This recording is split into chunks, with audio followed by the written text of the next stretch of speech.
Now, let's talk about the core theory. You kind of understand some things that are already at play here. What kind of behind scenes and the reason behind doing a lot of things that we are gonna do in this course.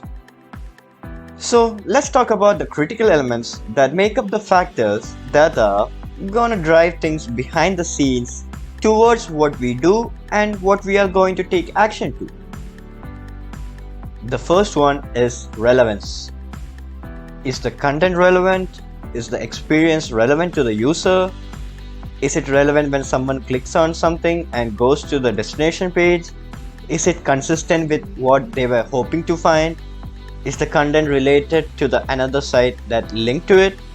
Is it related to a social media campaign that drove traffic to it? All these sites, Google, Facebook, and all these networks, they're all tracking relevance, bounce rates, whether people leave the sites really fast or not. Because if you have low relevance scores and low relevant data and higher bounce rates, you're gonna get ignored and really overlooked in some of these networks, and so it really works against you. So relevance matters and even SEO matters. It just matters with everything. That's just how they are using it as a major factor to determine what's good and what isn't online when it comes to content. And it comes to the quality of marketing and pages and everything else.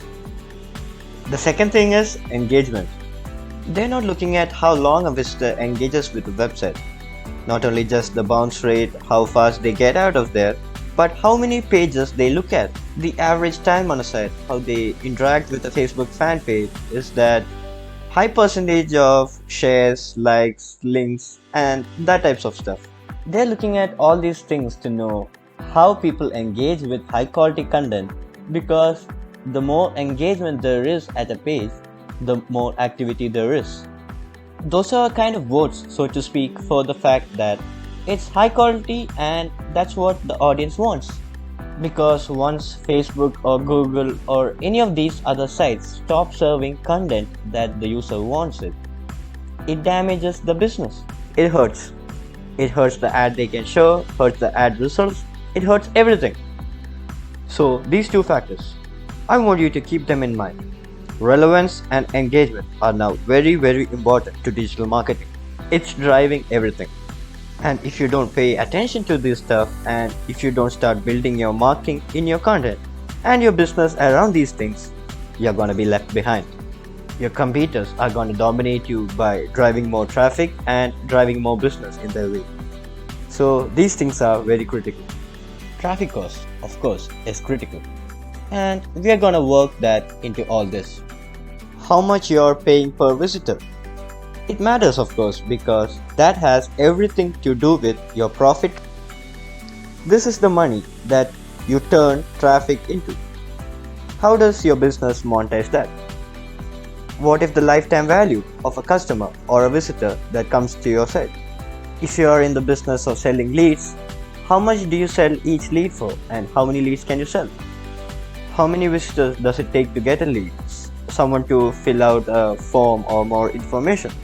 Whatever your business model is, the value of the traffic is the calculation of all the money essentially your business makes divided into the total number of visitors that go to your site in the first place.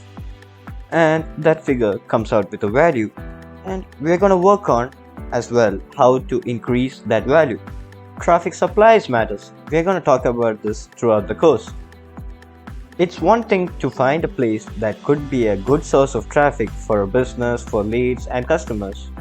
But if there's not a lot of supply, we gotta be very careful not to put too much time and effort into going after it, because our time and our result could be spent elsewhere. So supply matters. And of course, you need an email list in today's day and age. If you don't have an email list for your business, you need to get one. It doesn't matter what type of products and services is that you sell. A lot of e-commerce companies that used to sell, whether it's supplements or dog sweaters or any kind of products, this is yet another thing that has evolved with digital marketing in the last few years. And if you don't have an email list by now, you are way behind the curve and you are at a disadvantage. Every market has content related to it. Again, even dog sweaters. You could create content and write the content around dog training, dog health, dog food, or something related to dogs. There are a lot of excuses from clients in every single market. Sometimes they're like, oh, my market, we don't have any content related to it. Of course you do. Every benefit, every solution, every problem in a market, every need, every desire, all that can revolve around the content. All that can revolve around videos or white papers or special reports or any infographics, any type of content. We'll get all those things when we get into content marketing. But every business has content related to its market, and content is everything online when it comes to marketing. So you need an email list and a way to build the email list. Did you give away some really good content related to your market to get people on the list? We are going to talk more about this when we get to email marketing tactics and how to use it. But it's critical you have an email list because that's going to drive our activity. Even running contests and things to boost engagement, sending them to go like and share things, sending them to go to a photo that we posted, and getting them to tag, all kind of things. So that's all gonna work together, and the way we drive through the distribution channel. And of course, response. Everything is gonna be about response. Every stage, every phase of what we do. How many people click on the ad, how many people were a spot on the landing page, how many people opt into a form that we have, how many people watched the video, how many people came back, and how many people have bought the product. That's all response. And every area that we contract response, we can improve response. And in every little element that we can improve, we make more money. So response is very, very important.